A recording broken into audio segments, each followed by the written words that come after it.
Bonjour, on est en direct du marché de l'art, c'est Marion Dupuis-Rambert et je suis Art Advisor. Et voilà, on y est, une nouvelle année qui commence et pour beaucoup d'entre vous, de belles résolutions. La mienne aujourd'hui, en introduction de cette saison 2, l'art en partage, et vous emmener à la rencontre d'un artiste à travers l'une de ses œuvres.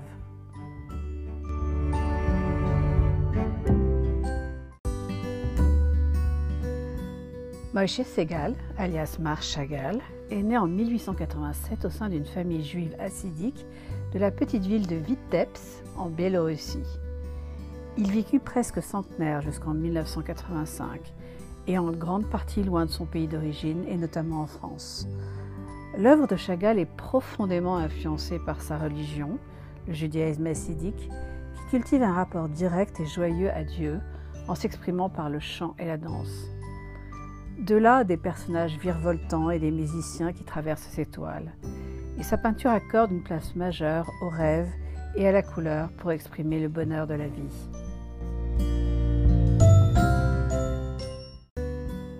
L'œuvre de Chagall est singulière, ne pouvant pas être cataloguée uniquement de cubiste, d'expressionniste ou de surréaliste, car elle repose sur un amalgame de styles qu'il utilise de façon très personnelle afin de raconter sa propre histoire.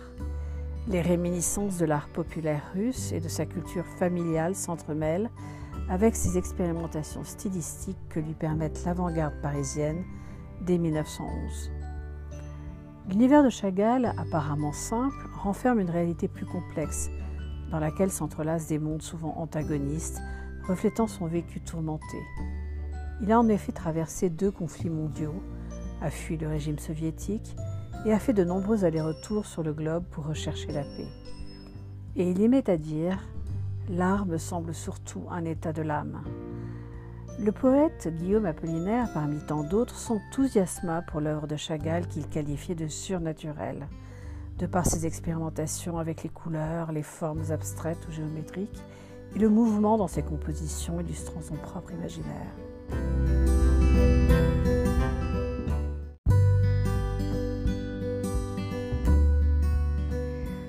Dans cette minute pratique, je souhaiterais revenir sur quelques clés pour aller à la rencontre d'une œuvre en toute liberté. Il vous est certainement déjà arrivé de parcourir une exposition à grande enjambée et de soudain vous arrêter sur une œuvre, votre regard capté. Pourquoi celle-ci plutôt qu'une autre? L'une de mes professeurs d'histoire de l'art nous recommandait avant toute analyse d'une œuvre d'art de juste la regarder, sans chercher à la décrypter ou à lui donner un sens, et entrer en résonance avec elle par le regard. Je vous propose alors en ce début d'année de réaliser une expérience avec vos proches, celle de regarder ensemble une œuvre d'art que vous aurez choisie, en vous inspirant du jeu de questions Vertelis qui a fait vraiment le buzz à Noël. Vertelis signifie « dites-nous en plus » en néerlandais et suggère simplement que chacun accepte implicitement la règle de répondre franchement. Choisissez chacun à votre tour juste de dire ce que vous voyez et restez à l'écoute, car vous serez surpris à partir des mots librement exprimés d'entendre se dévoiler votre interlocuteur dans sa vision du monde à travers sa perception de l'œuvre et les émotions ressenties. Dire simplement ce qui fait écho à son histoire personnelle dans ce qu'il regarde, et c'est ainsi qu'on va vraiment à la rencontre d'une œuvre, à travers le regard et un dialogue intime qui s'instaure avec elle.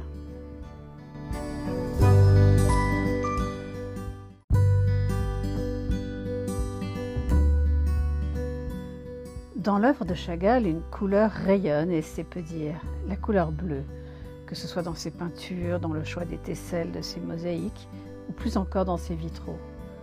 Non seulement le bleu domine largement, mais le titre de nombre de ses tableaux souligne aussi cette omniprésence.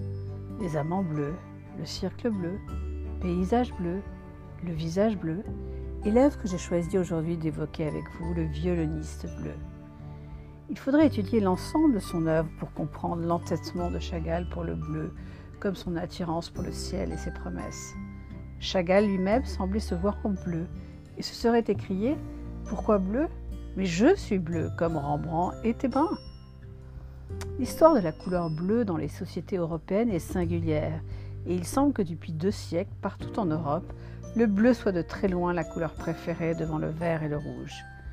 Les couleurs ont une histoire, comme nous le relate si bien Michel Pastoureau.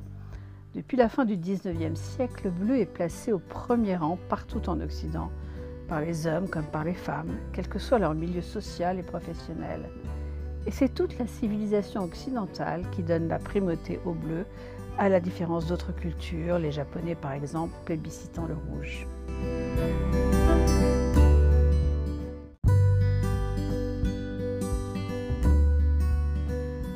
Longtemps, le bleu a été mal aimé.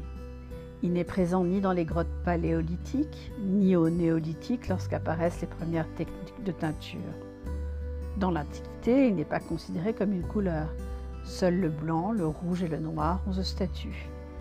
À l'exception de l'Égypte pharaonique, où il est censé porter bonheur dans l'au-delà, d'où les magnifiques objets bleu-vert fabriqués selon une recette à base de cuivre qui s'est perdue par la suite, la couleur bleue est même l'objet d'un certain désintérêt. Dans la Rome antique, le bleu était considéré comme la couleur des barbares, de l'étranger, et de nombreux témoignages l'affirmaient. Avoir les yeux bleus pour une femme était un signe de mauvaise vie, et pour les hommes, une marque de ridicule. On retrouve cet état d'esprit dans le vocabulaire. En latin classique, le lexique des bleus est instable, imprécis. Lorsque les langues romanes ont forgé leur vocabulaire des couleurs, elles ont dû les chercher ailleurs, dans les mots germaniques blau et arabes azrak. Chez les Grecs anciens, on relève des confusions de vocabulaire entre le bleu, le gris et le vert. L'absence du bleu dans les textes anciens a d'ailleurs tellement intrigué que certains historiens au XIXe siècle ont cru sérieusement que les yeux des Grecs ne pouvaient le voir. Peu de bleu dans la Bible non plus. Les textes bibliques anciens en hébreu, en araméen et en grec utilisent peu de mots pour les couleurs. Ce seront les traductions en latin puis en langue moderne qui les ajouteront. Là où l'hébreu dit riche, le latin traduira rouge. Pour sale, il ira gris ou noir. Éclatant deviendra pourpre. Mais à l'exception du saphir, pierre préférée des peuples de la Bible, il y a peu de place pour le bleu. Cette situation perdure au Haut Moyen-Âge. Les couleurs liturgiques, par exemple, qui se forment à l'ère carolingienne, l'ignorent. Elles se constituent autour du blanc, du rouge, du noir et du vert. Ce qui a laissé son empreinte encore aujourd'hui, le bleu étant toujours absent du culte catholique.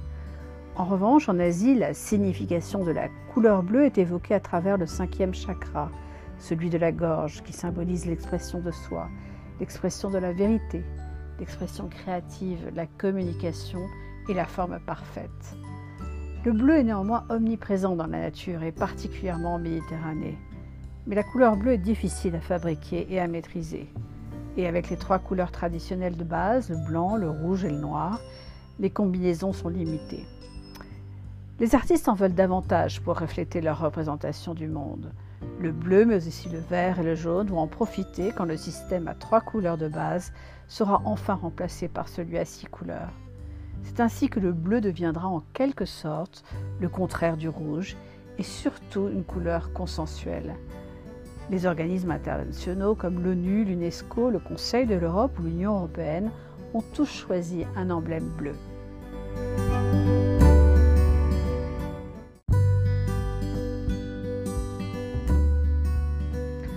En 1947, quand Chagall peint le violoniste bleu, la libération des rescapés des camps de concentration nazis a déjà été documentée par des films d'information. Et en choisissant de mettre l'accent sur la couleur bleue dans ce tableau, Chagall va faire une œuvre de mémoire et rendre hommage aux traditions de sa jeunesse, tandis que son violoniste représente la renaissance de sa communauté.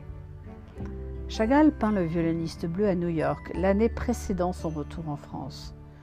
La composition comprend l'un des symboles les plus célèbres de Chagall, un violoniste semblant flotter au-dessus des toits, assis sur un tabouret à 3 pieds en équilibre, au-dessus de quelques maisons fragiles et de ce qui semble être un bâtiment officiel plus substantiel, sans doute un lieu de culte. Sur le genou gauche du violoniste se trouvent 2 petits oiseaux nous faisant face. Les 2 sont bleus, bien que l'un au premier plan soit plus foncé que l'autre.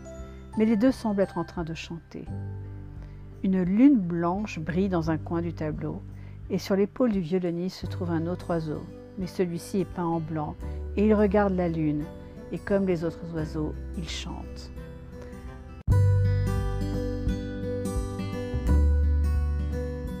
Le violon repose sur l'épaule du personnage central, mais son menton ne le touche pas. il semble que Chagall ait peint son tableau d'un tourbillon de peinture. L'archet repose sur les deuxième et troisième doigts de la main droite du violoniste. Celle-ci est de couleur blanche comme la lune et délicate comme les oiseaux. Les pieds du violoniste sont de couleur bleue et son visage est rayonnant de jeunesse et de bonne santé, entouré de cheveux noirs bouclés et peint dans une couleur vibrante orange. Si Chagall a choisi de l'appeler le violoniste, c'est parce que selon lui, dans sa culture, un violoniste est une personne sérieuse et réfléchie, avec de l'expérience car elle s'est beaucoup entraînée à jouer. Et pour mettre en valeur son personnage, les contours du violoniste sont peints de lignes sombres. Son violoniste aux yeux de biche est jeune et son regard est profond et doux et se détourne de la lune.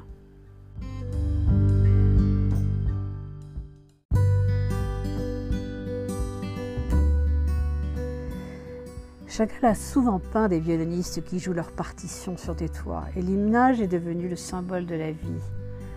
Le violoniste bleu est entouré d'oiseaux chantants et de fleurs, symbole d'espoir et de renouveau.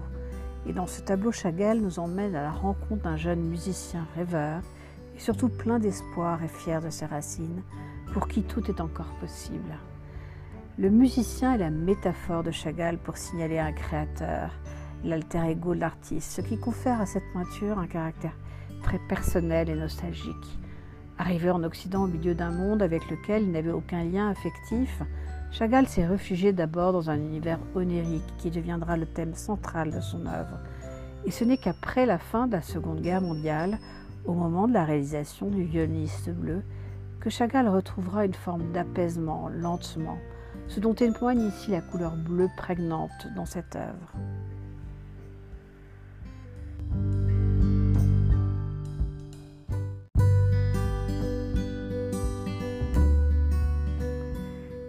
Pourquoi avoir choisi Chagall et ce tableau en particulier en ouverture de cette nouvelle année? Sans doute pour nous rappeler qu'après une crise, aussi douloureuse soit-elle, l'espoir d'un renouveau perdure.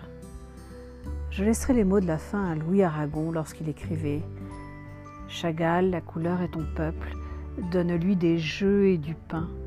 Dieu qu'il fait beau quand l'ombre est rouge et bleu l'amour. » Et surtout au crépuscule de sa vie à Chagall avec cette maxime qui résonne aujourd'hui fortement.